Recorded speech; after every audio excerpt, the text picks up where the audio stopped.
रस प्यायला ये म्हणलं माय. हाच मोगराचा डायलॉग जर आपल्या मराठी किंवा हिंदी कलाकारांनी बोलले तर कशा पद्धतीने त्यांच्या स्टाईल मध्ये बोलतील चला बघूया. सगळ्यात पहिल्यांदा मकरंद अनासपुरे. रस प्यायला ये म्हणलं माय, अगं गंगे तुला समजत का दुताळे चलाय.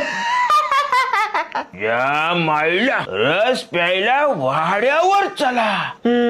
रस प्यायला वाड्यावरती जायचं कसं, गॅरंटी कसं.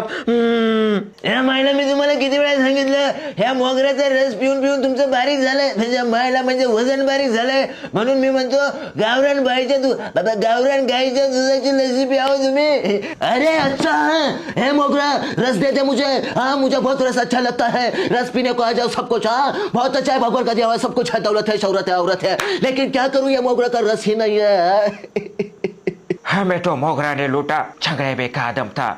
मैंने पिया था उसका रस जिसमें मोगरा का घाम था. रस प्यायला ये म्हटलं बाय. अरे भाई रस पीने को आ जाओ माई. ए मोगरा रस पीने को आ जाओ. ए डॉन तुम्हारा इंतजार कर रहा है.